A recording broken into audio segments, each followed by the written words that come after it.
Freud tinha uma coisa de pesquisador inquieto e principalmente de curiosidade que é perceptível naquilo que ele escrevia. É interessante, a gente vai acompanhando Freud como, sei lá, como um aventureiro. É muito interessante como ele ia levantando hipóteses, confirmando ou não, desconfirmando, puxa, a clínica está me mostrando o contrário, então eu vou mudar a minha teoria.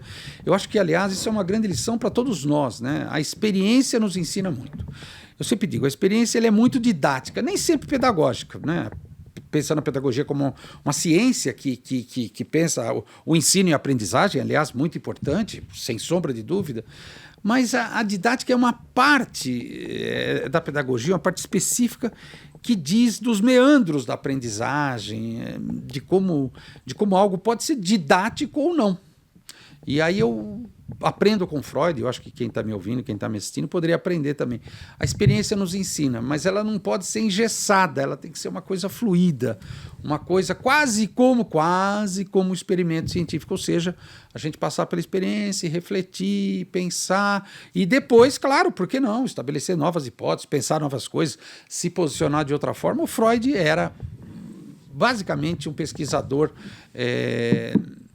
quase que experimental nesse sentido. Freud era muito sério e, claro, evidentemente, nesse momento, 1900, que eu estou dizendo, muito conectado com a ciência da sua época, que era uma ciência que estava em plena ebulição no mundo, vários ângulos dessa ciência, variadas formas de pensar a produção de conhecimento estavam em jogo.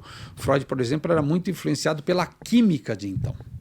E aí ele tentava, como neurologista, pensar, por exemplo, como que uma coisa se torna consciente, como que uma coisa se torna inconsciente, por que fica no pré-consciente. E também, ao lado disso, ele ainda apostava suas fichas no princípio do prazer e no princípio da realidade. Ele imaginava, poxa, as pessoas se movimentam pelo princípio do prazer e, claro, evidentemente, negando a realidade, porque a realidade, ela não nos agrada sempre. A realidade muitas vezes nos choca, a realidade muitas vezes nos interroga, muitas vezes nos põe em xeque, muitas vezes nos frustra. Aliás, isso é o que mais acontece. A realidade nos frustra. E como que você lida com a frustração, né? Então, o Freud dizia, poxa, será então que o sujeito só se move pelo princípio do prazer? E aí, escutando as pessoas, inventando seu método, ele imaginava, ele acreditava ainda que haveria um episódio traumático lá atrás, afinal todo mundo falava da infância, falava dos pais, ele pensava, mas puxa vida, mas que episódio é esse? E tentava fazer a pessoa se lembrar disso, e ele vai se dando conta, ano após ano, que não se trata de memória.